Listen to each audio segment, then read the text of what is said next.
Time होता है 4 बजे। क्षमा बड़ों को चाहिए, छोटों को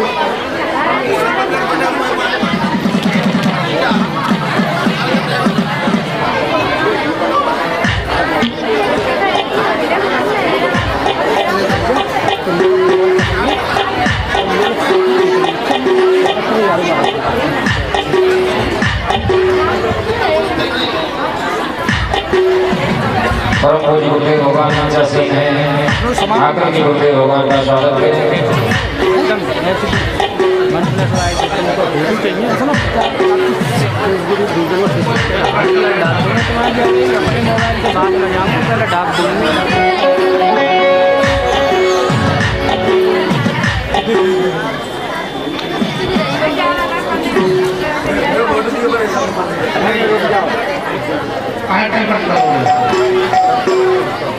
हेलो हेलो लाइट गिराओ, लाइट वो सच्चे दरबार की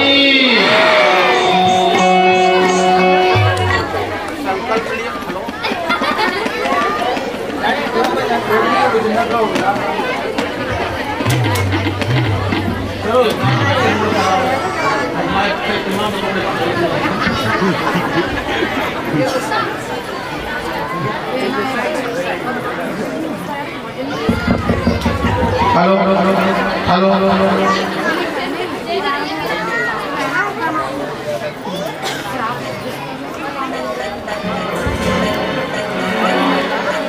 कर्पूर गौरम करुणावतारम संसार सारम भुजगेन्द्रहारम सदा वसंतम हृदयारविंदे भवं भवानी सहितं नमामि भवं भवानी सहितं नमामि। सर्वमंगल मांगल्ये शिवे सर्वार्थ साधिके शरणे त्र्यंबिके गौरी नारायणी नमस्ते। नीलाम्बुजश्यामलकोमलाङ्गं सीता समारोपित वामभागं प्राणमासाय कटारुचापं नमामि रामं रघुवंशनाथं। बोलिए शंकर भगवान की।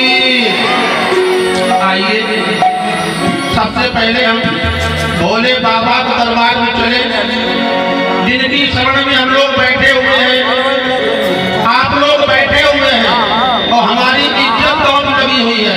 सबसे पहले भोले बाबा से झोली फैलाकर कहेंगे भोलेनाथ 8 तारीख को भंडारा भी होना है, पूर्णाहुति भी होनी है और बाबा जी के पास कुछ नहीं है तो कहां से आएगा। चलिए हम सब लोग भोले बाबा से झोली फैला कहते हैं भोलेनाथ कब से खड़ा हूँ झोली पसार, क्यों न सुने बाबा मेरी पुकार, तेरा ही सहारा है। तेरा ही सहारा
हम सब लोग मिलकर के बाबा जी से विनती करेंगे, हे भोलेनाथ मेरी नाक गई सो गई, अब अपनी नाक संभालो तुम, जग में ऊंची नाक नहीं तो नगटाना धरा लो तुम। हे भोलेनाथ देवो तो देव महादेव, कालो काल महाकाल, हम तुम्हारी शरण में आए हुए हैं, सबकी झोली भरते हो तो हमारे ऊपर भी कृपा करना।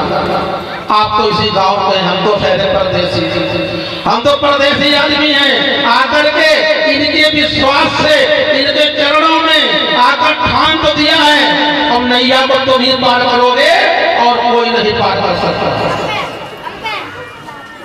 हमारे पास लिस्ट बहुत लंबी आई हुई है, उस लिस्ट को आज नहीं कल खोलेंगे। हमारी बहनों के माताओं के बहुत प्रश्न हैं, किसी ने कुछ पूछा, किसी ने कुछ पूछा है, मगर कुछ कमियां हमारे मंदिर में हैं जो मैं जरूर बता देना चाहता हूं। जो हमारी माताएं बहनें मंदिर पूजा करने आती हैं, उनके लिए क्या सबके लिए, किसी भी मंदिर में जाएं, पूजा करें, प्रसाद चढ़ाएं, तो आप लोग देखते होंगे ना कि मूर्ति के मुंह में लगा हुआ प्रसाद क्या भगवान खा रहे क्या? ये चढ़ाने वाले में तमीज नहीं आती है कि मुंह में अगर प्रसाद लगा देंगे, चींटी चींटा जाएंगे तो क्या होगा?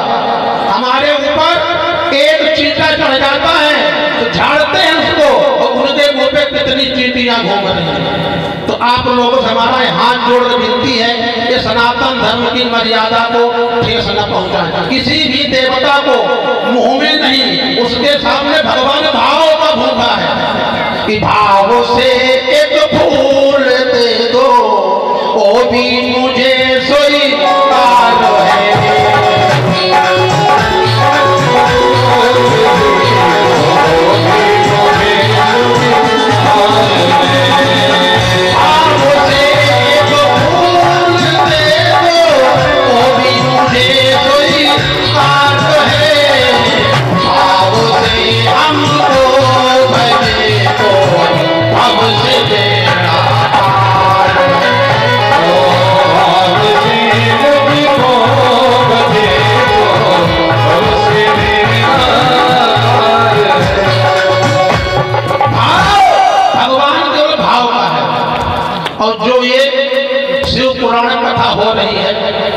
इसका मूल रूप था ज्ञान यज्ञ। ज्ञान यज्ञ में हमने ये शिव पुराण और जोड़ दी, दोनों चीजें हो जाए, आपके अंदर ज्ञान भी आ जाए, हम क्या करें क्या न करें, क्या खाएं क्या न खाएं, कहाँ बैठे कहाँ न बैठे। तो हर आदमी पूजा करता है तो भगवान से कुछ न कुछ कामनाएं रखता है, हे प्रभु हमारे घर में ये चीज हो, ये चीज हो, ये चीज। अगर सारी चीजें चाहिए तो भोलेनाथ एक ऐसे देव हैं जो हमको सारी चीजें हमको दे सकते, वो भी बिना खर्चे के।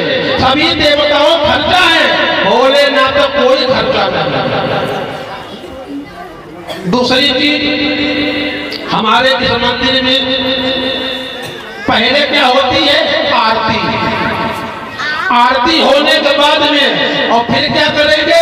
तो रुचि रुचि भोग लगाओ मेरे बाबे बिहारी जी आओ, बाद में भोग लगता है, ऐसा नहीं होता है। यहाँ आप लोग देखते हैं पहले क्या होता है? पहले सबसे पहले आचमन होगा, आचमनी ली जाती है, देवताओं को आचमनी दी जाती है।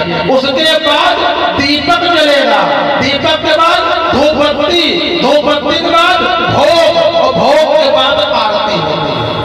हमारे यहाँ मैं देख रहा हूँ 3 दिन से मुझे बड़ा दुख हो रहा है, कब बताएंगे? एक एक को बता नहीं पाएंगे, चलो जब मंच में जाएंगे तब बताएंगे। कल आए तो भूल गए, आज सब चीजें मैंने लिख लिया।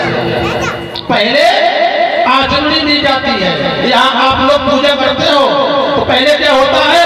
ओम केशवाय नमः, नारायणाय नमः, माधवाय नमः, आपको प्रक्षालन हाथ धो लीजिए, फिर दीपक जलाइए, फिर धूपबत्ती लगाइए, फिर तिलक कीजिए, और तिलक करने के बाद में पहले बारात आती है, उसके बाद उसकी प्रक्रिया होती है। ये नहीं बारात आई, आते ही आते बिटिया विदा हो गई, ऐसा नहीं होता। आरती बाद में क्यों होती है? यहाँ भी होती है। जैसे हमारे व्यास जी कह रहे थे कि नकल करने पहली तो अकल चाहिए ना, अब अकल बिल्कुल है नहीं। यहाँ देखते पहले कथा होती है, कथा के बाद में सवेरे पहले पूजन होता है, अभी देवताओं को भोग लगता है, फिर हवन होता है। हवन भी होता है, जो चीज अग्नि पड़ गई वो देवताओं को मिल जाती है। यहाँ चढ़ाया, अभी लोग हेलो जमीन चला यहाँ क्या होता है, यहाँ पहले तो आरती होती है और आरती के बाद में फिर लेके कटोरी जाए गणपति जी के सामने, फिर गाएंगे, उनको भोग लगाएंगे। जब देवता चले गए, विदाई हो गई, आरती माने विदाई, तुम किसको भोग खिलाओगे? ऐसा होता कि नहीं होता है? बीच में महंत जी बैठे हुए, महंत जी पुजारी बैठे हुए, ऐसा होता है। सबसे पहले उनको जल दीजिए, जल छोड़िए उनके ऊपर, उसके बाद उनको तिलक कीजिए, फिर दीपक जलाइए, धूपबत्ती लगाइए, उसके बाद कहो कि रुचि रुचि भोग लगाओ मेरे गणपति जी आओ। दूसरी चीज हमने गांव में देखा है, चौखट पे दीपक जलते हैं और देखा तो नहीं जलते हैं, उनके जल लो हमारे कहीं जलेगो, उनके जल लो हमारे, मगर ये किसी को पता नहीं है कि दीपक किधर जलता है, दाहिने या बाएं, ये नहीं पता। दीपक तो जल रहा है, कहीं घर की बर्बादी हो रही हो, उससे दीपक जलना चाहिए। क्या फायदा है? दीपक दरवाजे पर क्यों जलाते हैं? लक्ष्मी जी के लिए, वो भी सरसों के तेल का, लंबी बत्ती बना करके, मिट्टी की दियाली, लक्ष्मी जी का शुभ संकेत होता है। घर से निकलते समय दाहिने होना चाहिए। हफ्ते में एक दिन दीपक नहीं जलेगा, अगर एक दिन दीपक जला दिया तो पूरे हफ्ते की बर्बादी वो एक दिन कर देगा। वो कौन दिन मालूम किसी को है? उठाओ हाथ। हफ्ते में एक दिन दीपक नहीं जलता है दरवाजे पर, किसको मालूम है? हफ्ते को 7 दिन जलाओ, तब इतवार को दीपक नहीं जलाना चाहिए। जैसे शनिवार को पीपल पेड़ के नीचे दीपक जलाएं, शुभ है, और इतवार को जलाते हैं तो महा अशुभ है। इस पेड़ पर 4 देवता हैं, शनिदेव, हनुमान जी, लक्ष्मी जी और एक उनकी बड़ी बहन, जिसका नाम है दरिद्र लक्ष्मी। दरिद्र लक्ष्मी को इतवार दिया गया। इतवार को पीपल का स्पर्श भी नुकसानदायक है, हम नहीं के शास्त्र कह रहे हैं। मंदिर बहुत बढ़िया, देवता बहुत बढ़िया, अंदर के कार्यकर्ता सब उससे कहीं बढ़िया है, तो कैसे क्या हो पाएगा? साल में एक दिन आता है, किसी भी देवता की पूजा नहीं होती है। मालूम कौन दिन है? किसी को उठाओ हाथ कोई। साल में एक दिन ऐसा आता है, किसी देवता की सुबह पूजा नहीं होती है। अगर आपने किसी भी देवता की पूजा की तो घर में कलेश तो पक्का होना ही होना। मालूम किसी को? खूब भागवतें हुई हैं। साल में एक दिन है, किसी भी देवता की पूजा सुबह नहीं होती है। उठाओ किसी बात मालूम हो तो।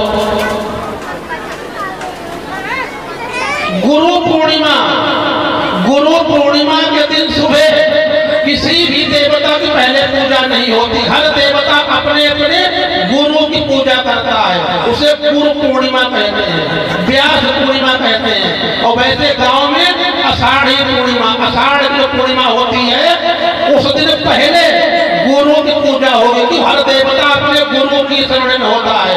भगवान राम गुरु कौन? वशिष्ठ जी। भगवान कृष्ण गुरु कौन? संदीपनी महाराज। हर देवता अपने अपने गुरु की शरण में होता, हम भी अपने गुरु की शरण में होते हैं। वो अपने गुरु की, वो अपने गुरु की, वो अपने गुरु। गुरु क्या है? ये गुरु, गु माने अंधकार, रू माने प्रकाश। ये कोई जीव नहीं है, ये ब्रह्म है। आज जो हमारे यहाँ अज्ञानता है, इसका एक ही कारण है। मालूम है क्या कारण है? हम किसी की शरण में है ही नहीं। उठाओ ऊपर हाथ। कितने लोग गुरुमुख हैं? उठाओ ऊपर हाथ। गुरु कितने लोग बन चुके हैं? गिनो जरा। 15 आदमी, और बैठे कितने यहाँ हैं? कम से कम 250 लोग। बाकी सब भगवान के यहाँ नहीं जाना, क्या यहीं रहना है? और भगवान के यहाँ जाओगे तो शिव पुराण कह रही है, भगवान के यहाँ जाओगे 3 चीजें संग में लेके जाओगे, चौथी चीज लेके नहीं जा पाओगे। 3 चीजें जाना ही जाना है।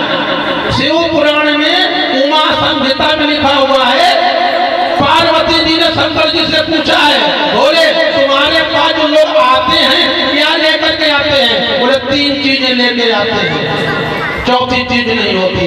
तीनों चीजें किसी को मालूम है? तो 3 चीजें कौन लेके जाओगे? मकान, दुकान, फैक्ट्री, खेती, गाड़ी, कार, मोटर, भैया बहनी बिटिया कौन लेके जाओगे? तो कुछ भी नहीं जाएगा। 3 चीजें साथ में जाने जाना, उसी पर तुम्हारी जिंदगी का पूरा हिसाब होगा। नंबर 1 पाप, कितना तुमने यहाँ किया है, और दूसरा पुण्य। ये दोनों वहाँ एक इंसाफ का तराजू है, उसमें रख दिया जाएगा पाप और पुण्य। तीसरा मैन है, वो है तुम्हारा गुरु। गुरुमुख नहीं हो तो शमशान में एक गेट लगा हुआ, गेट, उस गेट को खोलने के लिए गुरुमुख की चाबी, गुरुमंत्र जो होता है चाबी है, और गुरु नहीं है तो गेट नहीं खोलेगा। कहाँ जाओगे? जो तुमको नरकम जगह नहीं मिलेगी, वो जाएंगे प्रेत योनि में। जब शमशान में गेट लगा है, आगे जा नहीं पाओगे तो नरकम नहीं पहुंच पाओगे, तो कहाँ जाओगे? प्रेत योनि में। रामायण कह रही है, 5 चौपाई है रामायण में, उनको सुनिएगा। सबसे पहले रामायण में किसकी वंदना की गई है मालूम है?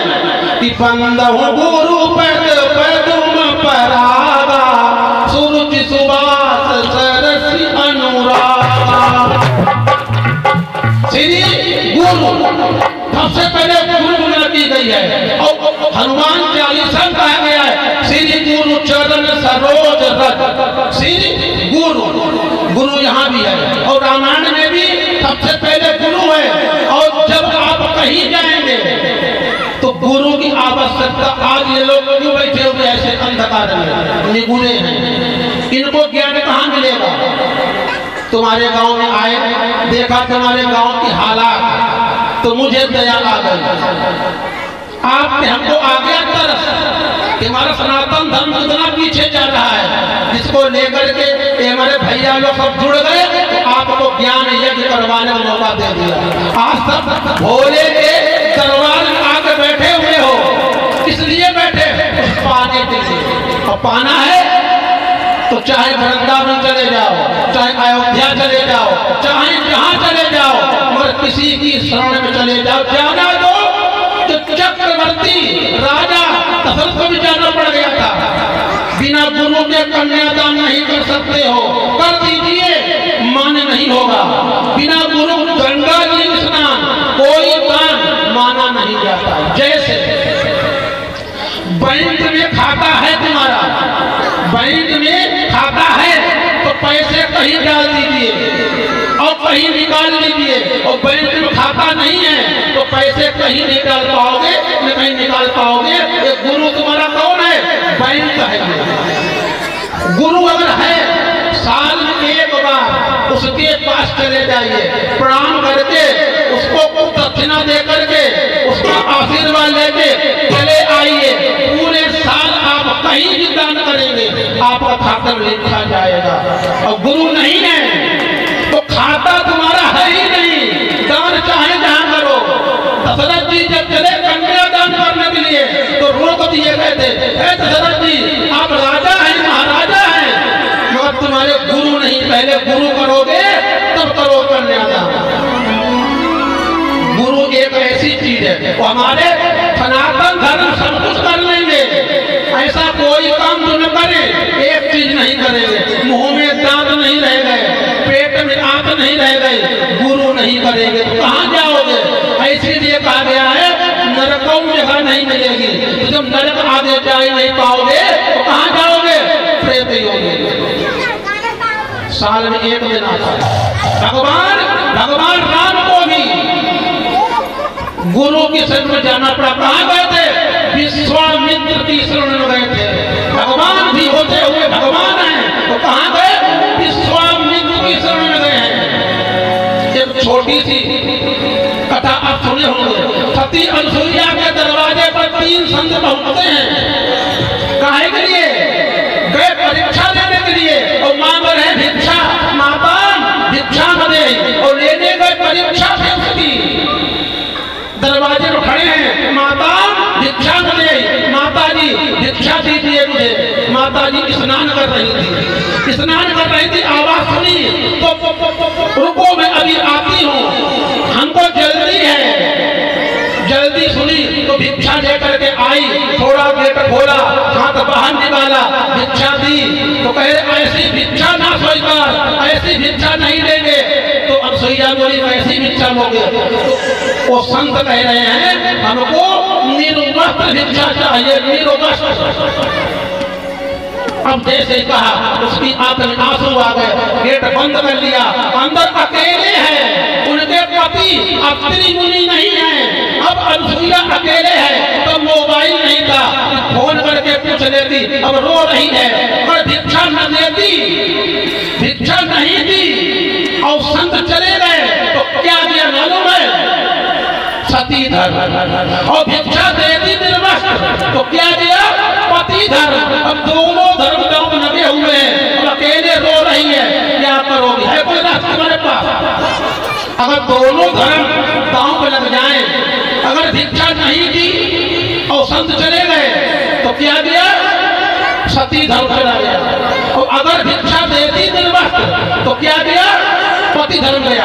अब दोनों धर्म गांव में लगे हुए हैं, अब अकेले घर में है, कोई है भी नहीं किससे पूछे, रो रही है। एकदम याद आया, हाँ है कोई हमारा दुनिया में। रो करके कह रही है कि मेरा कोई न सहारा बिन तेरे, गुरुदेव समरिया में। मेरा कोई न सहारा,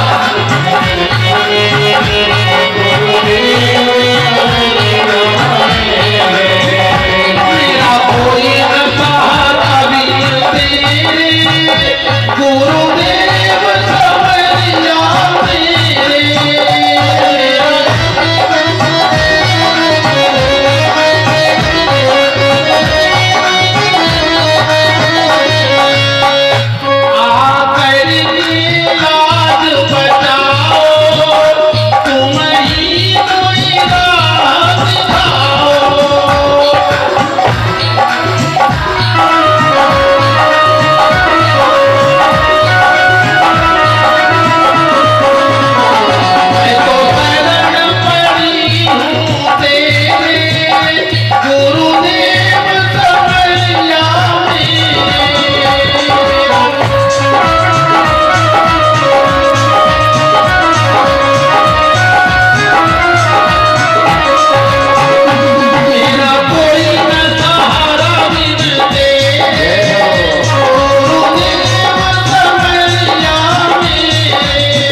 जिसका गुरु बलवान है उसका चेला पहलवान है। अगर जिसका गुरु बलवान नहीं है उसका चेला पहलवान नहीं हो सकता है। जैसे हमारे यहाँ पर 2-3 दरबार खूब चले हैं। जैसे एक है बागेश्वर धाम, सब जानते होंगे, धीरेन्द्र शास्त्री।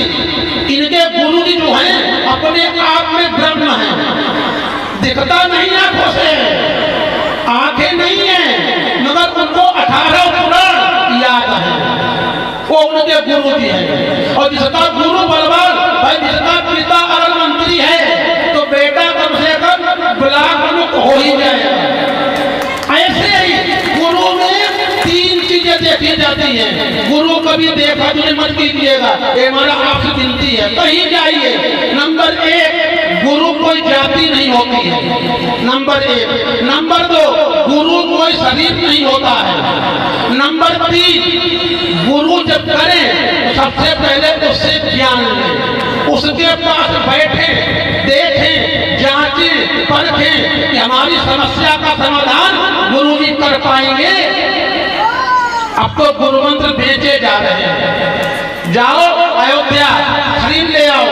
जब तुम पे कोई कष्ट आएगा तो गुरु जी दूर तो तुमको दिखाई नहीं देंगे। गुरु, गु माने अंधकार, रू माने प्रकाश। जब हम पे कोई मुसीबत आए तो गुरु जी आ जाए। आप देखिए, सती अनसुईया रोई है, दोनों हाथ उठाए, आकाशवाणी हुई, बेटी तू रो रही हो, काहे को रो रही हो? गुरुदेव ये समस्या है, जल लीजिए, संकल्प कर लीजिए और फेंक दीजिए, दीक्षा मिल जाएगी।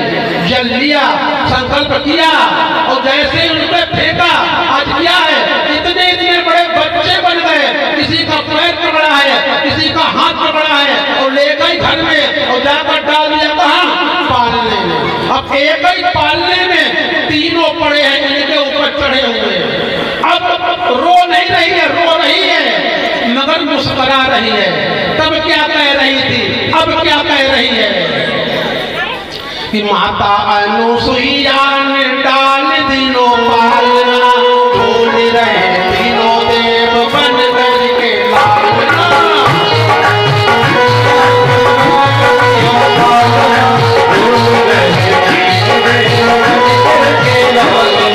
माता अनुसुईया ने डाल दिनों पालना, माता अनुसुईया ने डाल दिनों पालना, बोल रहे तीनों देव बन करके लालना।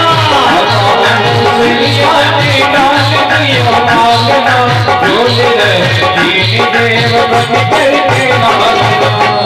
मेरे आए मुझे देने पढ़ाई, मेरे घर आए भूल गए सारी चतुराई, आकर के भूल गए सारी चतुराई। भारत की देवियों से, भारत की देवियों से आज बड़ा सामना, भूल गए तीनों देव बन करके लालना, भूल गए तीनों देव बन करके लालना।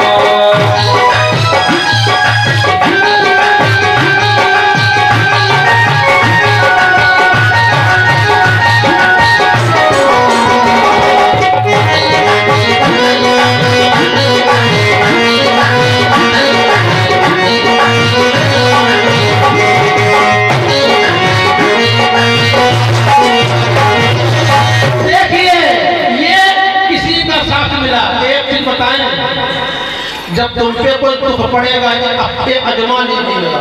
जब तुम्हारे ऊपर कोई कष्ट आएगा उस समय तुम्हारा अपना कोई काम नहीं आएगा। कहा गया है कि बनी बनी के चेहरे पर लाखों निशान होते हैं, जब बनी बिगड़ जाती है तो दुश्मन हजार होते हैं। ये झूठ नहीं है, ये बिल्कुल सही है, मगर हम इतने माया में फंसे हुए हैं कि हम अपने और पराये को पहचान नहीं पाते। एक परिवार हमारा है, परिवार को जरा अपने पास हटा के देखिए, परिवार तुम्हारा कितना पास है। एक दोस्त ऐसा है जब आएगा तुम्हें लेके ही जाएगा, चाहे तुम्हारे घर में 75 लोग हो, वो तुम्हें रोक नहीं पाएंगे। उसका नाम जानते कौन है? जब आएगा तुमको 50 लोगों में उठा के लेके चला जाएगा, चाहे तुम्हारे पास कितनी संपत्ति हो, चाहे तुम्हारे पास कितनी खेती हो, चाहे तुम्हारे पास कितनी गाड़ियां हो।